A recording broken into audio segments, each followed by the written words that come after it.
How are we doing? How are we feeling? Good, good.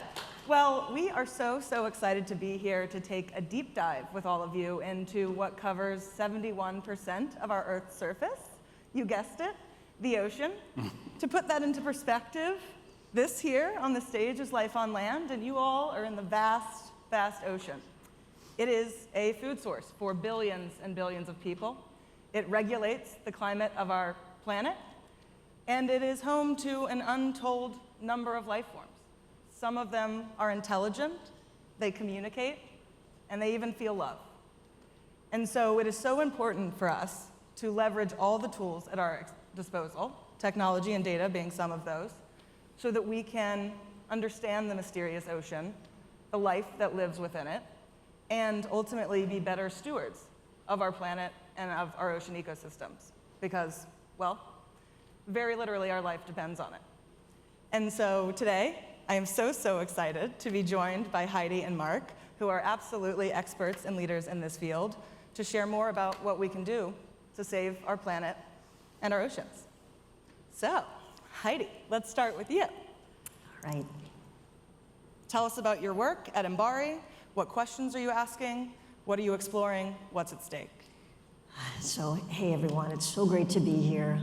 To start, MBARI really, it's a team of about 200 people, and we are scientists, engineers, ship's crew. We have 2 research vessels and science communicators, and ultimately I'd say that we're super passionate about exploration and advancing our mission of really using research and technology to just understand and explore so that we can protect better our ocean. And I think for us, the why is just the fact that stewardship of this planet and of our ocean, it really rests on solid data, on solid science, and it's just so critical that we collect that data. And right now, with respect to the ocean, the job is to understand all of the impacts on our ocean. I mean, we have got climate change, which we've heard about. We have plastic pollution.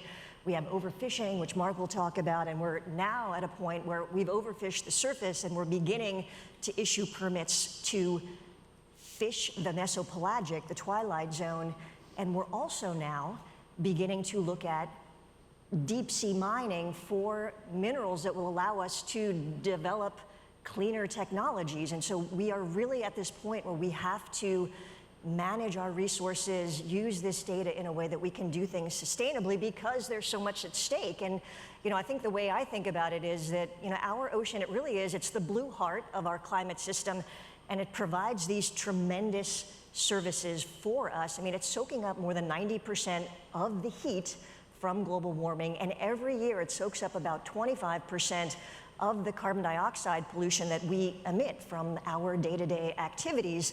And needless to say, those climate services come at a tremendous cost to the ocean. And so we really need to understand what it's doing to the ocean, again, so that we can protect it and sustainably manage it as we move into this blue tech space. And so a lot of the work that we've been doing with AWS has been to collect that data more efficiently so that we can think about more sustainable stewardship. And I'd say that we're at this kind of hingy moment, right, where we've developed the technology to really finally allow us to get down there. And you're going to be seeing some video that I brought along with me.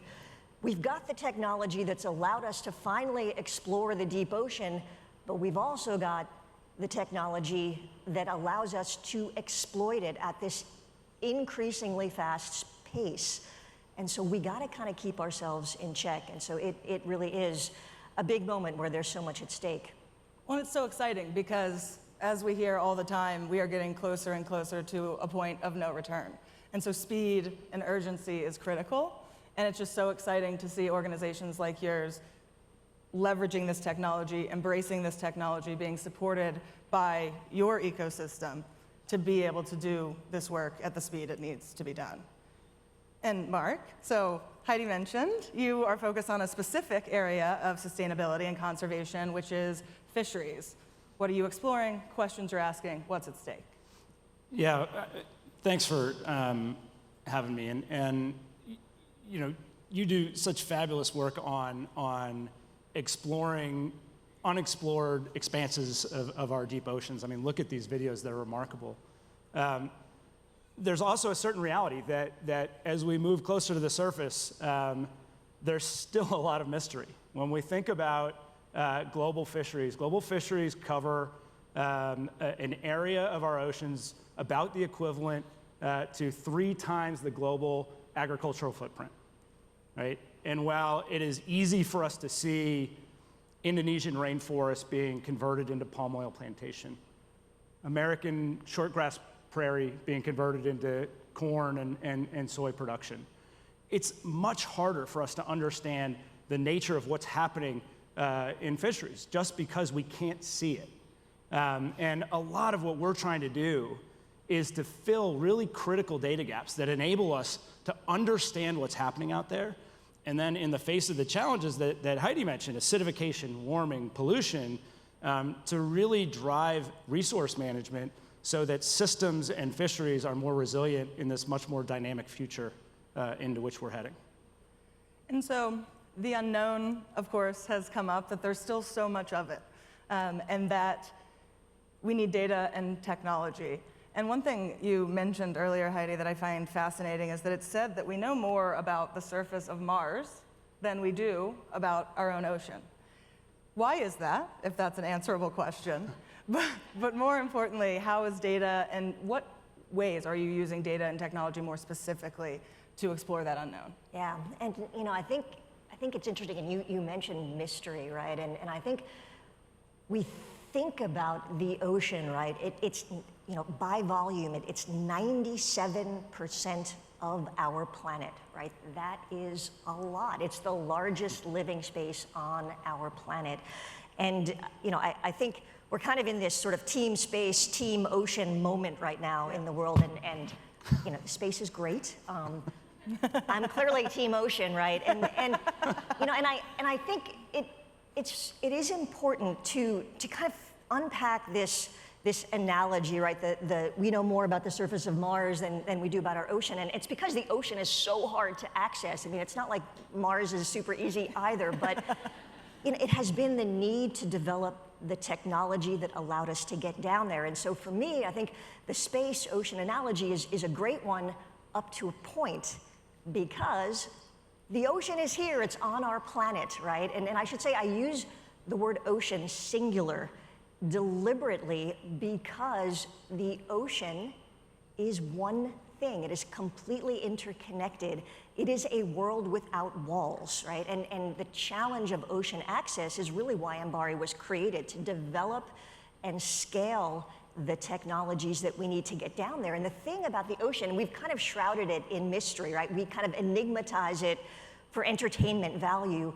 And as a science communicator, as a scientist turned science communicator, I think for me, one of the cautions is that we need to be careful not to carry the analogy too far, because yeah, these beautiful creatures are not aliens because they are on our home planet, and we pretty much all came out of the ocean, right? So this is like grandma and grandpa here that we're looking at. And when we do have the technology and the tools, and so we've been working with AWS, so we have remotely operated vehicles, and so all the video that you're seeing comes from our remotely operated vehicles, and we are basically now, we're drowning in data. We are getting so much amazing footage coming in from our ROVs, and that's the thing, right? Like, before we went down there, before we had the tech, we were like, oh, the bottom of the ocean is empty, there's nothing down there, right? Because we couldn't live there, we assumed nothing else could, and then we got down there, and we were blown away by what we saw, because we see things that thrive in these incredibly challenging environments. And you know what? We learn so much from the way they live. And we share so much in terms of behavior as well when you really begin to study it. So one of the things we've been working on with AWS has been to take in our video and to analyze it so much more efficiently. The holy grail right now with respect to visual data has been to develop machine learning algorithms, right? Because machine learning algorithms right now, they can analyze human faces, like nobody's business. But when it comes to deep sea animals like this, we simply do not have the technology to analyze all of the data that is coming in. And so with our AWS pipeline, we can now begin to annotate. That's the big bottleneck right now, is labeling these images. And so with AWS technology, we can label, draw bounding boxes around these images on this video far more quickly so that we can develop the machine learning algorithms that we need. Why do we need them? Because we're at this moment where we're trying to understand who lives where. As we scale up blue tech, things like offshore wind, we need to understand how everything is working together. And so that is really, I think, for us, one of the keys is bringing all of this data in so that we can really assess what's out there. Yeah, well, and exploration breeds invention, right? Like as in that great human endeavor of seeking knowledge, we create the capacity to understand, to learn, and hopefully, in a positive sense, intervene, which is the ultimate goal. And Mark, I know you all are doing very similar in inventing of technology to be able to see what's happening in the context of the mission that you're focused on. Can you share more about that?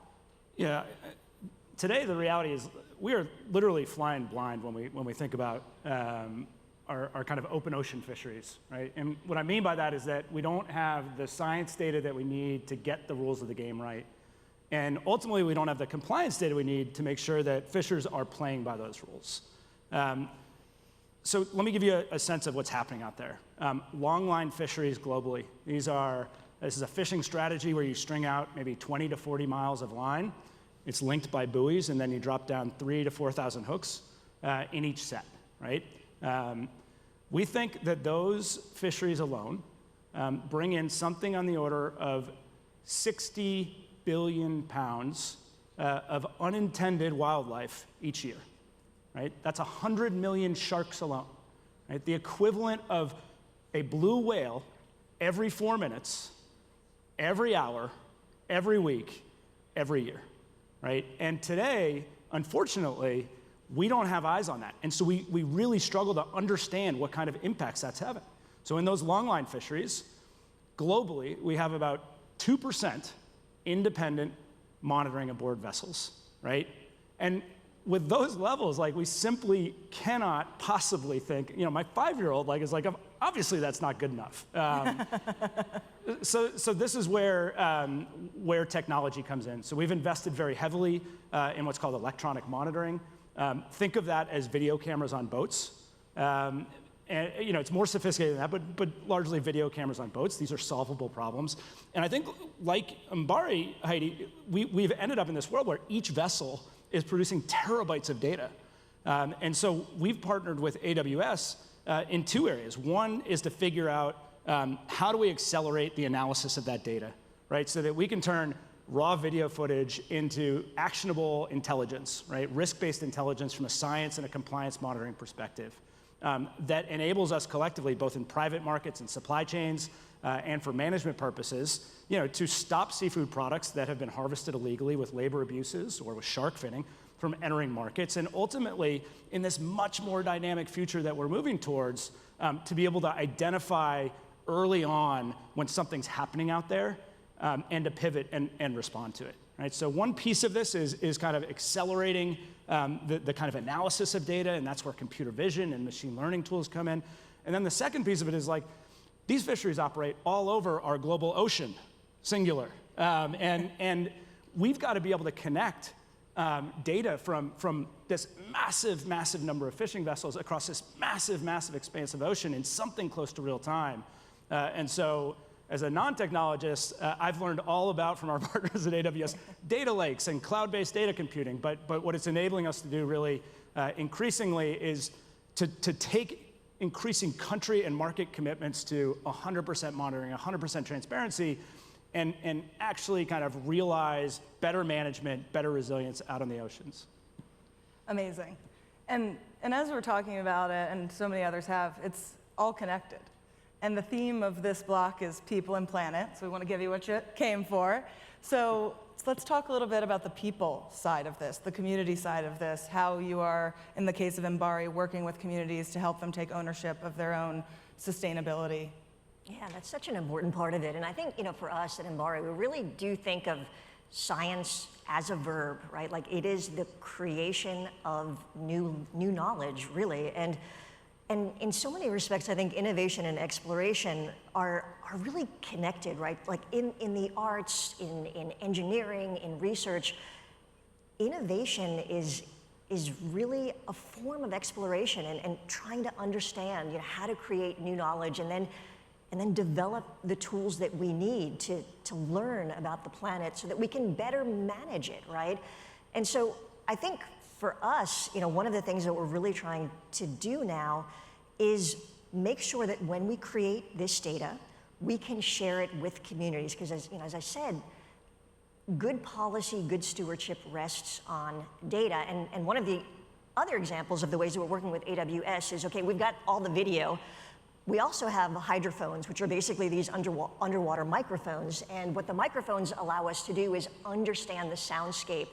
And one of the aspects that we've been working on right now is the connection between national marine sanctuaries and offshore wind. And right now, the very first tribally nominated national marine sanctuary is the Chumash Heritage National Marine Sanctuary. And the thing that they need right now is data characterization, knowing who lives there and what they're doing and how they're going to be impacted. And then Morro Bay is right nearby, where offshore wind is potentially going to be sited.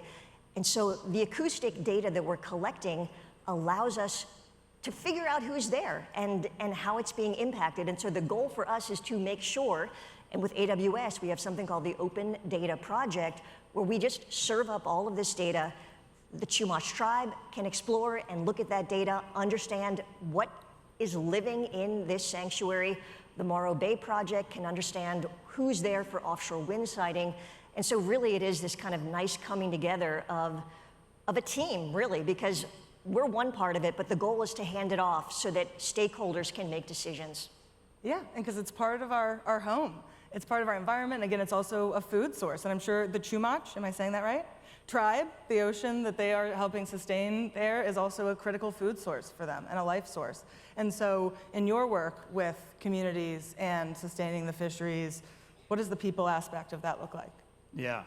4 billion people around the planet rely on wild-caught seafood as a significant or primary source of protein.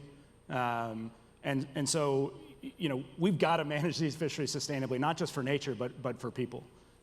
In the Pacific Islands, where I spend a lot of time working, the vast majority of national income for these countries comes from sustainable tuna fisheries. And I think the good news here is that managed well, wild-caught fisheries can be a super sustainable source of healthy protein, right? One of the lowest carbon footprint sources of protein out there. But we've got to be able to manage them sustainably. And I think this is where the private sector comes in, which is to say that for far too long, downstream supply chain actors, retailers, food service companies, others in the midstream, have simply kind of ignored what's happening upstream, out on the water, out in the fields. They've made sustainability commitments. They've relied on others to verify them. But I think those that are going to win over the next decade are going to be those that move aggressively upstream into fundamental partnership with resource owners, resource producers, resource stewards, so that they get visibility into costs, into operations, but ultimately when the next COVID strikes, right, when the next climate event happens, when geopolitics flare up, they are positioned because they've built trust. I mean, the commodity is going to be trust. They're positioned to adaptively manage in the face of this increasingly dynamic world in which we're going to be operating. It's amazing. Well, looks like our time is almost up, but I want to quickly shout out that on Thursday, it is World Ocean Day. Yeah, timely. And so I think I can speak for all of us to say, we hope that you use some part of that day to explore the ocean, learn a little bit more, and hopefully fall a little bit more deeper in love with it. Thank you.